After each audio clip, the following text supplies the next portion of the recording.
खाली खाली अखियों में तू ही बसा था, मन्नत मुराद मेरी तू ही दुआ था। रिश्तों के मान सारे झूठी कहानियां, होती ना आसान रब्बा याद भुलानियां। हो हारा दिल सजना वे, हारा दिल सजना वे, ओ सजना वे।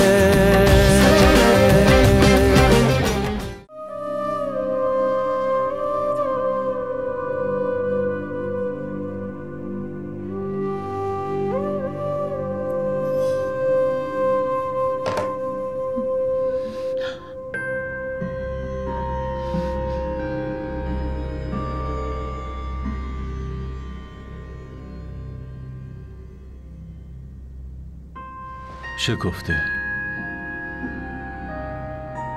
تو الان یه جوری نگران شدی که انگار خدایی نکرده ما گناه بزرگی مرتکب شدیم.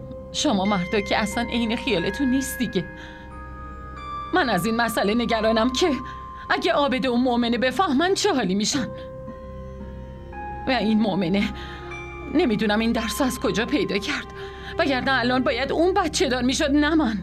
فراموش کردیم پارسال زندادش آسیه چقدر اصرار داشت اون ازدواج کنه. باشه عزیزم، حالا این اتفاقیه که افتاده، پیش کشیدن حرفای گذشته چه فایده ای داره؟ من که میگم باید حتما به مؤمنه و عابده بگیم.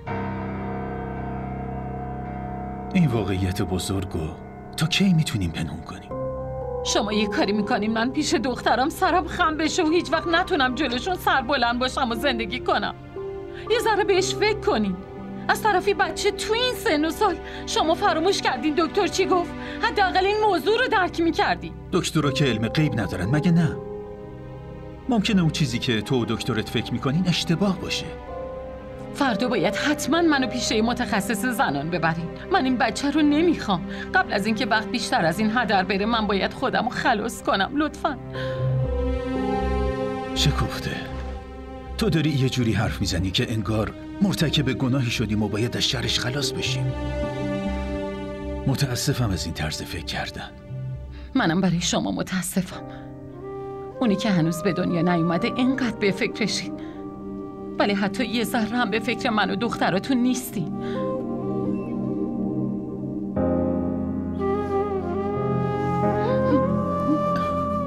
من احساساتو درک میکنم، ولی من نمیخوام با انجام این اشتباه تمام عمر بشینی و قصه بخوری. برای من تو مهمتری.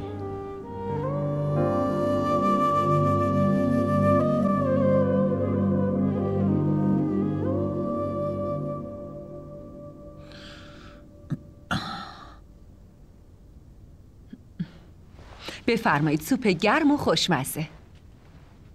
خودم درست کردم. یه وقت نگین اشتها ندارم. همشو بخورین که زودتر خوب بشین.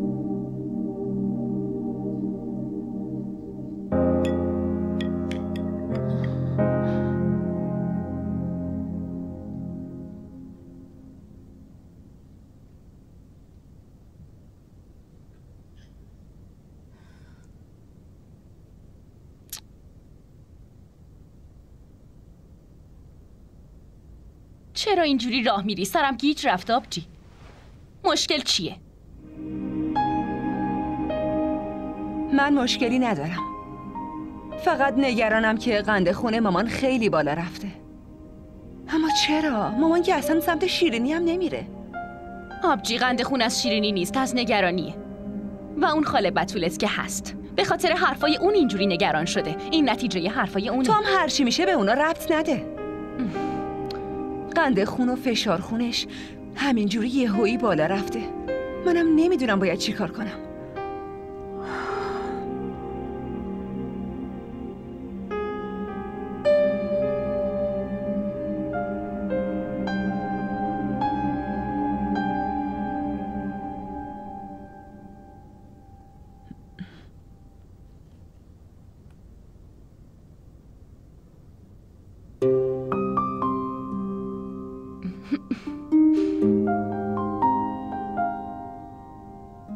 آبجی، یعنی راه حلش رو میخوای توی گوگل پیدا کنی؟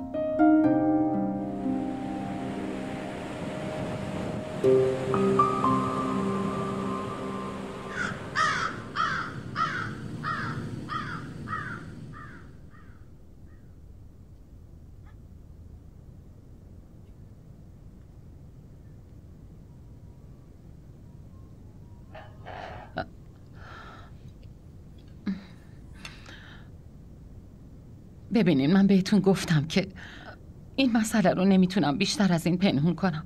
عابده و مؤمنه میفهمن. لطفاً منو ببریم بیمارستان. امروز باید یه کاری بکنیم قبل از اینکه بقیه این مسئله رو بفهمن. باید با دختر رو حرف بزنیم. اونا دخترای عاقلین.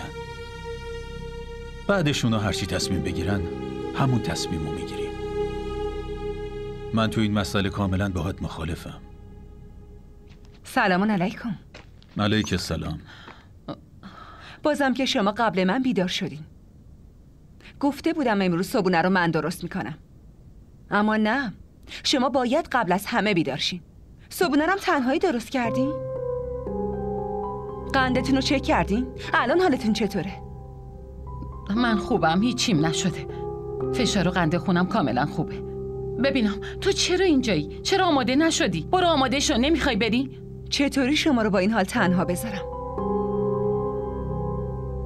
من هیچ جایی نمیرم و امروز به همه کارهای خونه میرسم. شما هم استراحت میکنین. مؤمنه، من مریض نیستم، کاملا خوبم. اینم بدونین. اگه بخوام استراحت کنم بیشتر مریض میشم. تو این سن و سال قند خون و فشار خون عادیه، مگه نه؟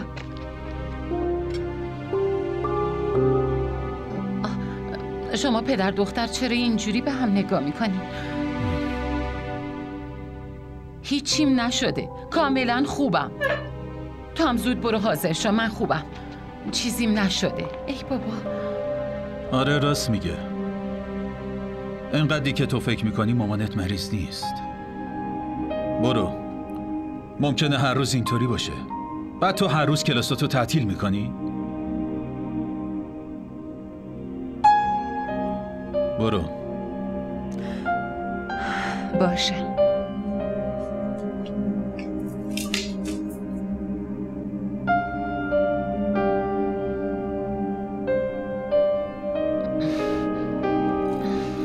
چه راحت گفتین که ممکنه هر روز اینجوری باشه. بی احساس بودنم حدی داره. شکفته. تو دیگه داری واکنش زیادی نشون میدی. خب این نعمت خداست. آخه ما چه تقصیری داریم؟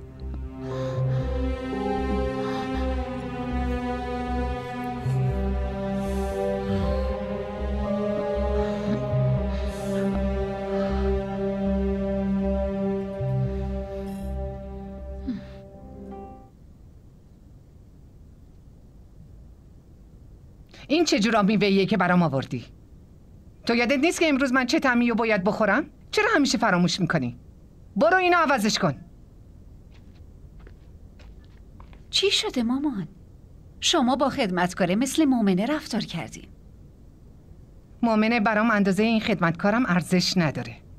تو چی فکر کردی؟ که من از حماقت‌های روحام به این راحتی چشم‌پوشی میکنم؟ آره؟ اونور انوشه منتظر پیشنهاد روحامه. این شما این که هنوز درگیر اون خانواده پایین شهری. شما خیلی پوز میدادید که روحام این کارو نمیکنه، روحام اون کارو نمیکنه. از حالا به بعد روحام کاریو میکنه که من میخوام. فهمیدی؟ حرفای شما از درک من خارجن. شما به من بگین به انوشه چی جواب بدم؟ الان نیازی نیست چیزی بهشون بگی. خوب تماشا کن. مؤمن خودش این وصلت رو قبول نمیکنه. اون قبول نمیکنه؟ ازدواج کردن با روحام زندگی اونو عوض میکنه. اون دیگه چی میخواد؟ تو ندیدی که اصلا جرئت نکردن تو عروسی شرکت کنن؟ راستی مامان، بلیط ماحصل منو جبار کی میگیری؟ من برای چند روزی میخوام استراحت کنم. این عروسی خسته کننده خیلی منو کسل کرد. این یکی رو باید به جبار بگی. یعنی چی مامان؟ اون به همه چی نمیتونه برسه، اما من که میتونم، نه؟ واقعا متوجه نمیشم هدفتون از این کارا چیه؟ الو عرفان، ما قراره کی خونه ابرار حسن بریم؟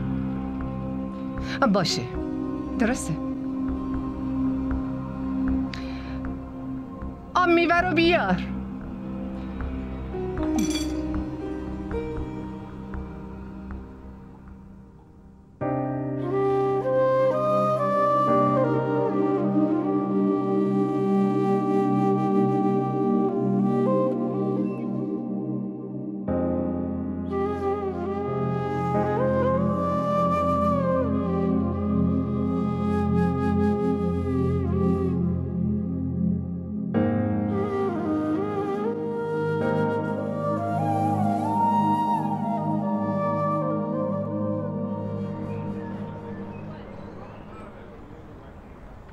نادیده گرفتن من برای تو چقدر راحته، چون که میدونی تو نقطه ضعفمی.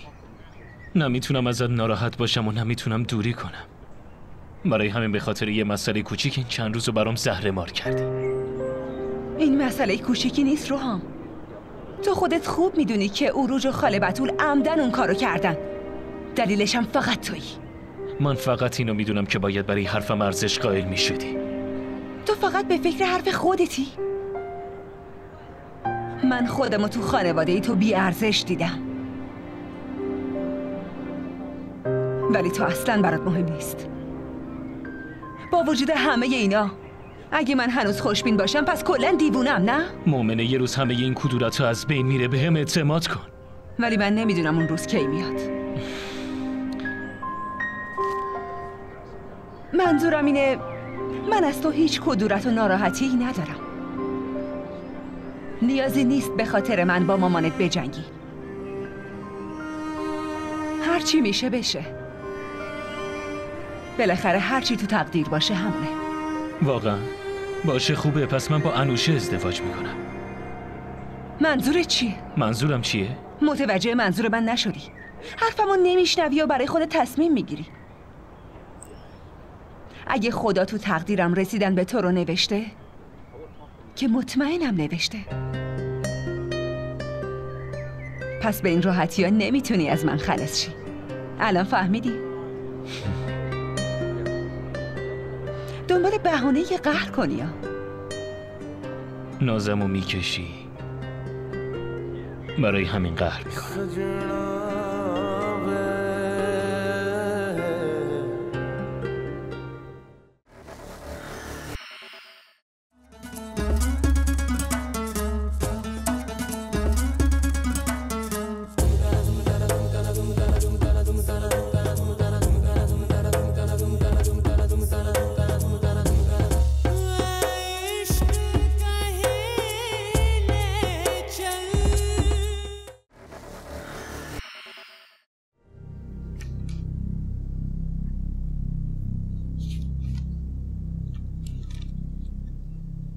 ببینین خانم شکفته، من نمیگم که شما اشتباهی کردین، ولی اینم خوب بدونین که سن و سالتون تو این دوره خیلی حساسه و الان این بارداری فکر نمی کنم شرایطی باشه که بتونین سقطش کنین. اما خانم دکتر، ما اصلا این تصمیمو نداریم. اینو بدونین که ریسک برای هر دوشونه، هم برای بچه خطر داره هم مادر. حالا شما فردا بیاین تا چک کنم ببینم رشد بچه چطوره، بعد در موردش حرف میزنیم. چشم خانم دکتر. ممنونم، وقتتون خوش.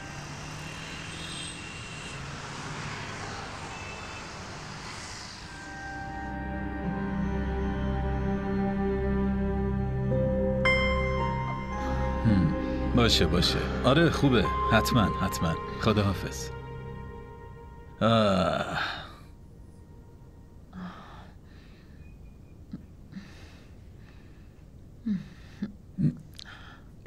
خدا رو شکر. چشمت روشن خانم. فردا داداش عرفان و زن داداش بتول قراره بیان خونمون برای خواستگاری مؤمنه. همینو میخواستی نه؟ خوشحال شو. واقعا؟ شما راست میگین؟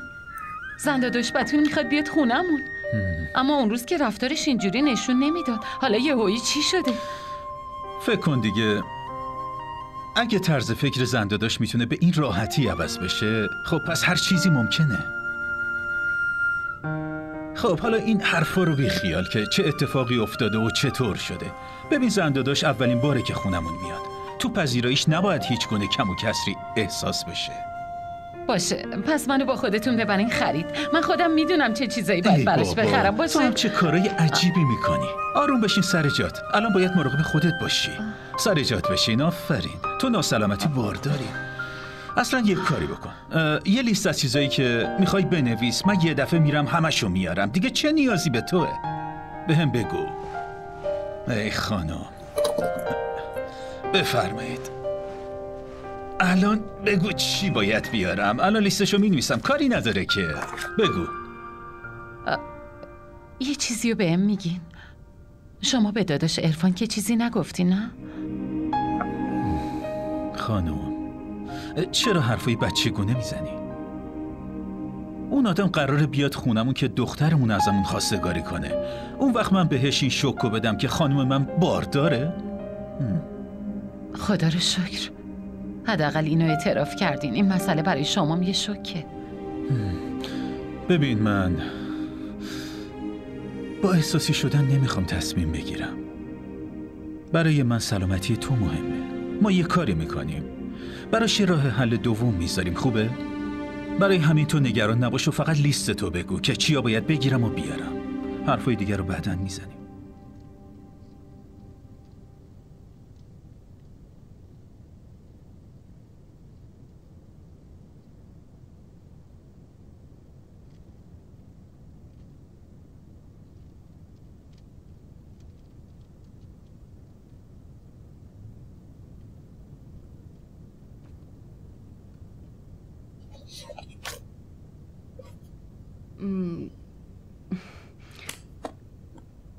من نمیفهمم آبجی. با خوندن این کتابا میخوایم چی رو به دست بیاریم؟ در ضمن بگو فایده تحصیل دخترها چیه؟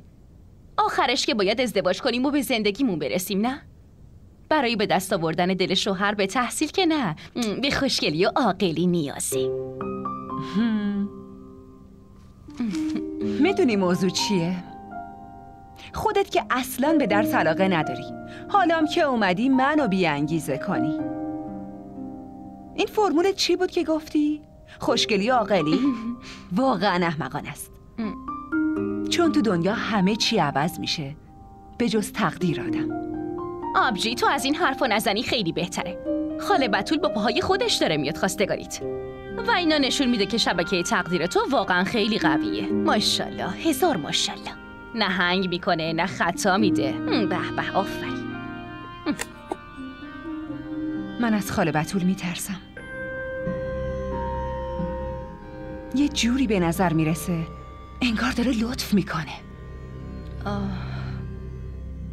روحام هر چقدر که رک و راسته، خاله بتول همونقدر پیچیده است. این پیوند ازدواج چیه؟ فقط با یه نفر ازدواج نمی کنی، بلکه با تمام خونوادش وصلت میکنی. اما آبجی، اونی که باهات ازدواج میکنه حداقل تو رو میفهمه. پس از چی نگرانی؟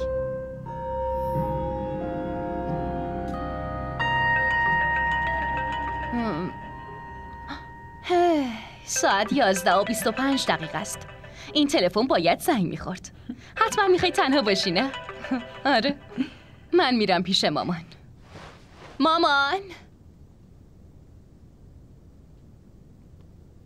مامان، شما یه جوری تدارک میبینین انگار خاله بتول اومده عروسو ببره. ولش کنین، بقیه رو فردا انجام بدین. من میخوام که برای پذیرایی از زنداداش بتول هیچ کمبودی احساس نشه. اولین باره میاد خونمون، اونم برای دخترم. اون اتفاقی که تو مراسم افتاد و دیدی. الان اومدنش اینجا کمتر از معجزه به نظر نمیرسه. مؤمنه خیلی خوش شانسه. صداقت چشمای اون مجبورش کرده همه چیزو فراموش کنه. عرفان خیلی رو قولش پایبنده. جواب این لطفشو اگه با زندگی من بدم نمیتونم جبران کنم. راستی روحام زنگ زده بود.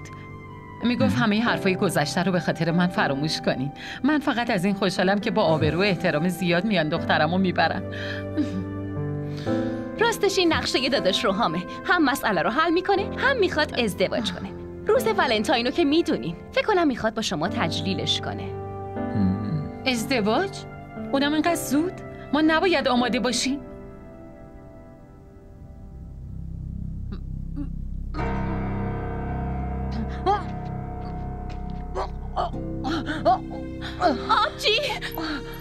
آبجی بیا ببین مامان چه شده. بابا چرا مامانو پیش یک دکتر خوب نبردین؟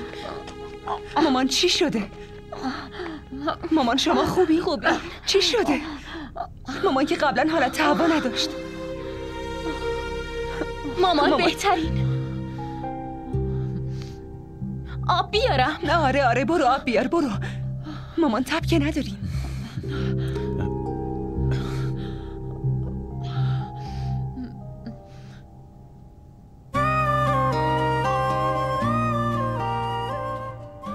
اگه با چشمای روحام ببینم هیچی کم ندارم، اما خاله بتول، خدایا یه خورده از مهرم تو دل خاله بتول بنداز.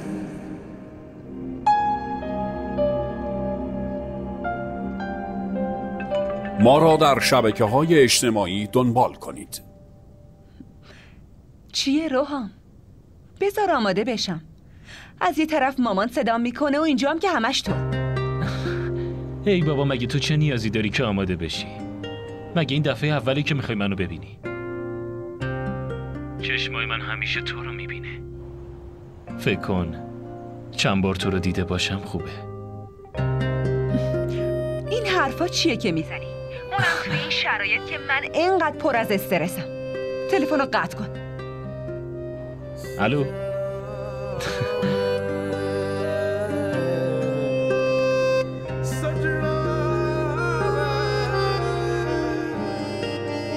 میدونی بهم چی میگه؟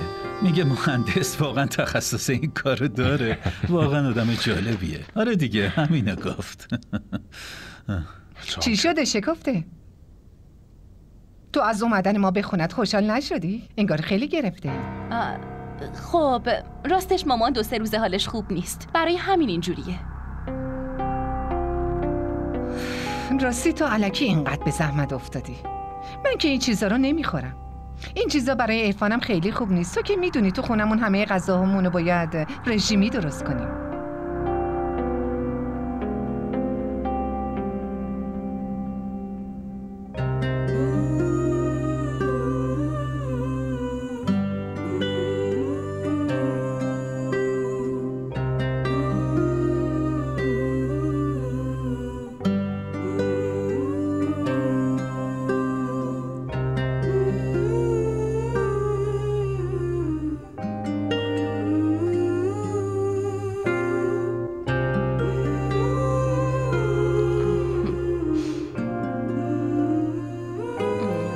چی شده؟ میخوای همینجوری وایستی منو نگاه کنی یا حرفم میزنی؟ ماشاءالله خیلی خفن شدی، درست مثل هنرپیشه‌های زیبای فیلم ها. خاله بتول ببینتت کیف میکنه. داری تعریف میکنی یا تیکه میندازی؟ چه فرقی میکنه؟ تصمیم نهایی که با خود داداش روحامه. نظر خاله بتول مهم نیست. باشه دیگه بریم، اینقدر حرف نزن. آره بریم. گوشوارم چطوره؟ عالی شدی آبجی، خیلی زیبا شده. علنگو هم بهش میاد؟ آره کاملا بهش میاد. راستی یه چیزی بگو. استرس داری؟ کتک میخوای؟ باشه بابا بریم، همه منتظرم. آره بریم. خوبم؟ آره بریم، همه چی خوبه، زیبا. تو امروز حتما از دستم کتک باشه بریم. خیلی حرف میزنی. شالتو درست کن وگرنه عمو و خاله ناراحت میشن. زود باش. مگه شالم چه مشکلی داره؟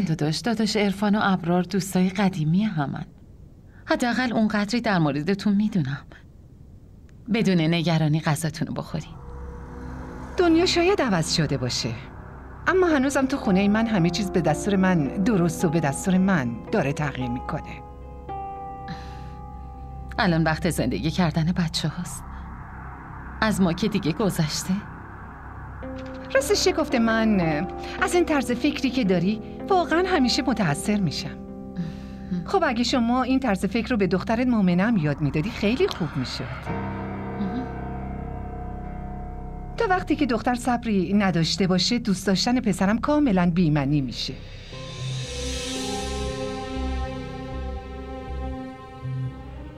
خیلی خوب، به هر حال هرچی میشد دیگه الان شده. مطمئن باشید اگه روحام یه دختر از تو خیابونم میآورد ما به خاطر خوشحالیش راضی میشدیم. ببین زن داداش، ما اصلا تو تربیت بچه هامون هیچی کم نذاشتیم. خیلی هم خوب میدونیم که بدون خوشحالی و رضایت ما به هیچی فکر نمی کنن. به نظر من کاری رو که صلاح میدونین انجام بدین. چت شده بطول؟ ببین ابرار، بطول منظور بدی نداشته. تا عرفان تو خیلی خوب میدونی من دخترامو هیچ وقت سربار خودم ندونستم. من اگه بهشون آزادی دادم بهشون اعتمادم دارم، بهشون باور دارم. من به دخترم افتخار میکنم. اون هیچ وقت کاری نمیکنه که به خاطرش سرم از شرم خم بشه. ابرار این چه طرز حرف زدنه؟ مهمونمون هستن، اینجوری حرف نزن. شما اومدین خونمون، ازتون ممنونم. اما من وصلتی و قبول ندارم که بخواد دوستی من و عرفان رو به هم بزنه. و من نمیخوام که دخترم مؤمنه همه ی عمر اذیت بشه.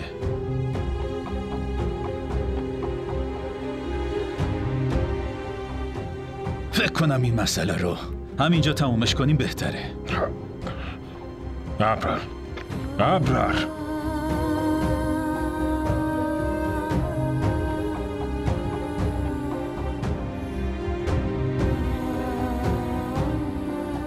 بیا از اینجا بریم.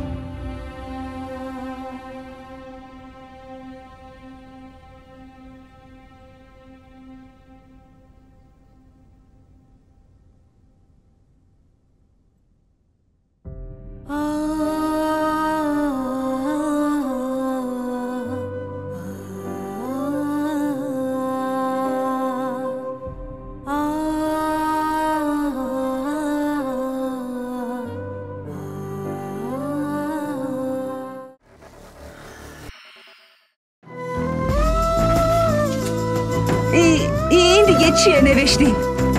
چرا پاک نمیشه؟ این اسم دیگه از دستت پاک نمیشه. عروس شدن یکی از بزرگترین آرزوهای هر دختره، اما فکرشم نمی کردم که اینجوری بخوام عروس بشم.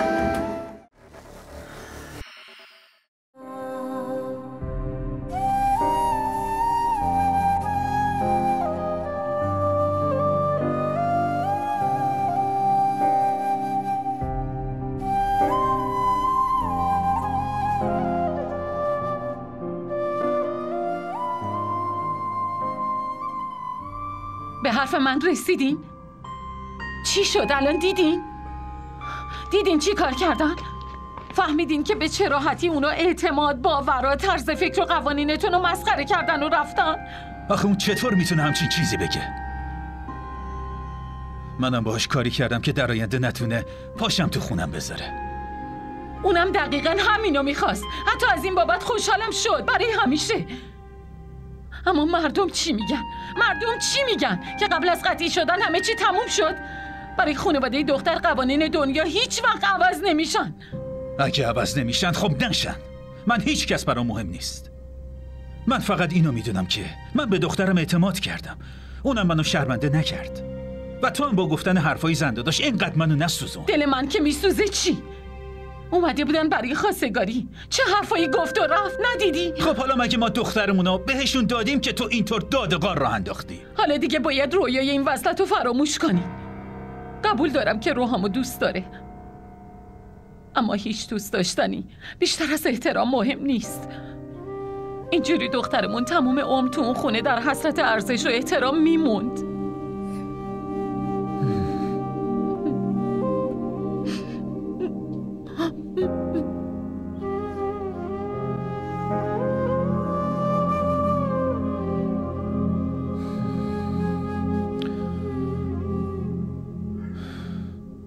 بابا لطفاً شما چرا دارین حرفای مامانو برام تکرار میکنین؟ این اتفاقی که افتاده اشتباه بوده یا نه؟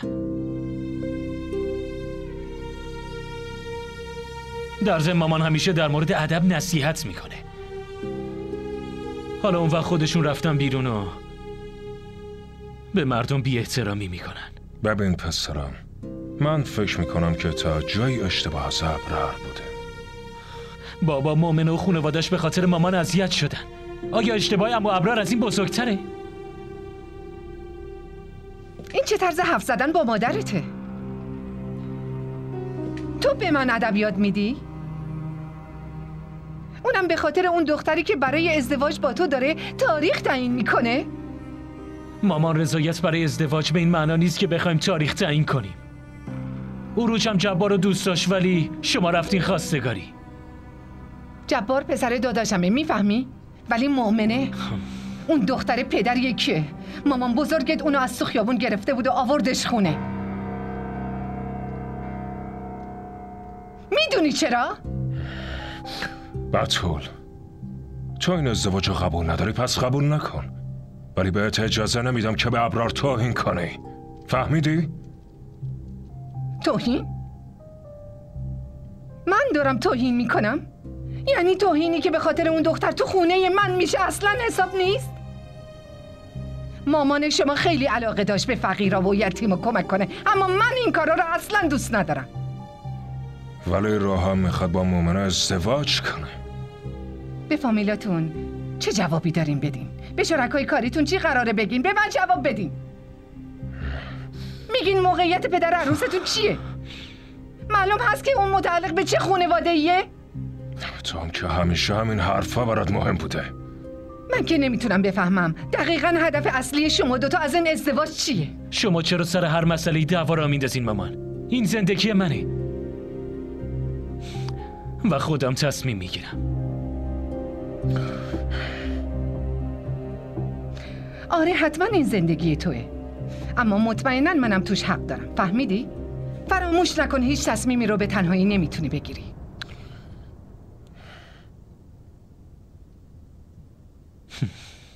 بابا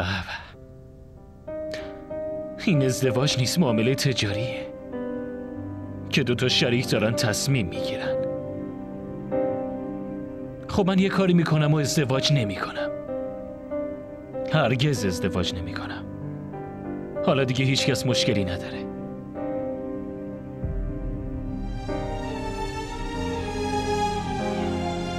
ما را در شبکه‌های اجتماعی دنبال کنید.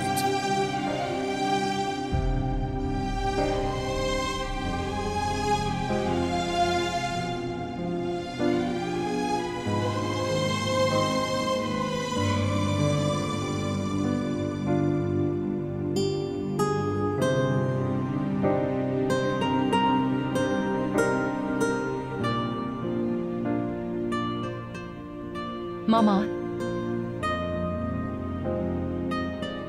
من هیچ عجله‌ای برای ازدواج ندارم.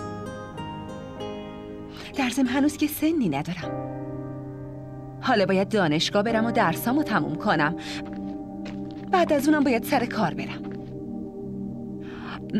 شما یک کاری کنین. شما به فکر ازدواج عابده باشین. میدونستین این روز و شب رویای رسیدن به عمر برهانو داره؟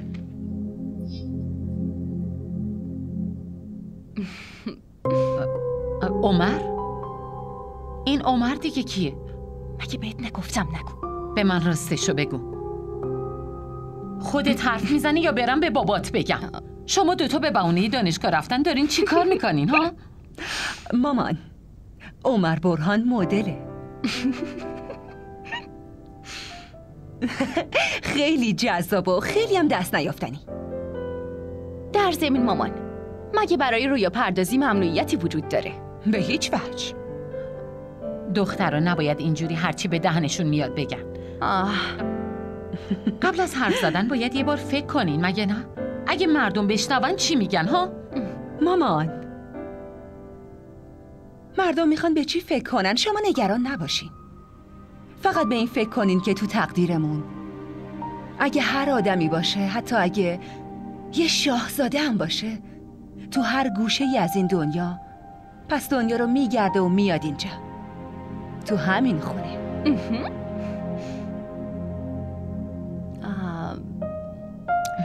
راستش به نظر میرسه اون شاهزاده‌ای که ازش حرف میزنه اسمش روحام عرفانه. حالا ببین، حتما خاله بتول داره آماده میشه که چجوری معذرت بخواد و اینو من نمیگم، عشق داداش روحام میگه.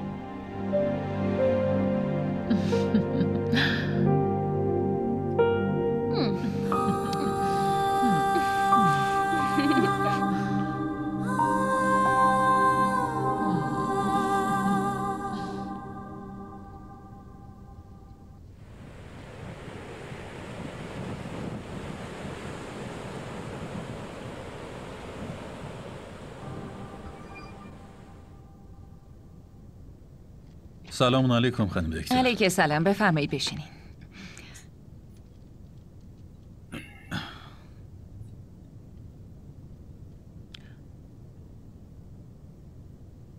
چی شده؟ مریض باهاتون نیومده؟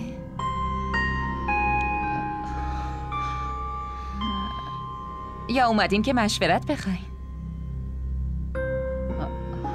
راستش فعلا که مریض ایشونه. آهان که اینطور. باشه مسئله ای نیست، بیاین من معاینتون کنم.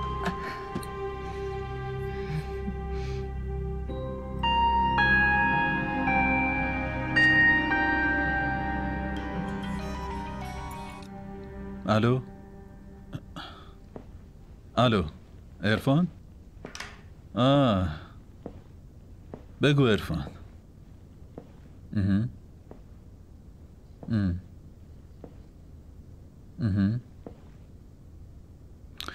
ببین عرفان، اون غریبگی و کدورتی که تو دل زنداداش مونده بود الان به زبونش اومده. میدونم که این بارداری خیلی سخته، تو باید خیلی مراقب باشی. من نمیتونم استراحت مطلق توصیه کنم، اما قند خونه تو باید کنترل کنی. تو خانوادت کسی هست کمکت کنه؟ این روزا حرف ازدواج دختر بزرگمه، حتی دختر کوچیکم هم به سن ازدواج رسیده. من نمیفهمم که چی کار کنم. من میخوام که این مسئله رو همینجا تمومش کنم. شما نمیتونین تو این مورد بهم کمک کنین؟ ببین، اون چیزی که شما میخواین ممکن نیست. پسر شما فعلا تو شکمتون رشد کرده. پسر؟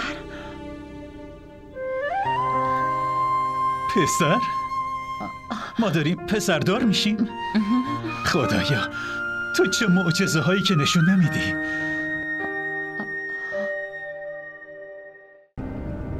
رفتارهای همدیگر رو مسخره نمی کنیم. اگه غیر این بود خیلی وقت پیش این دوستی تموم می شد. برای دوست بودن دوست موندن خیلی مهمه. تو از الان باخت قبول کردی. من الان نمیخوام برنده باشم. با طرز فکر خاله بتول میتونم مخالف باشم، اما با تصمیمش نه.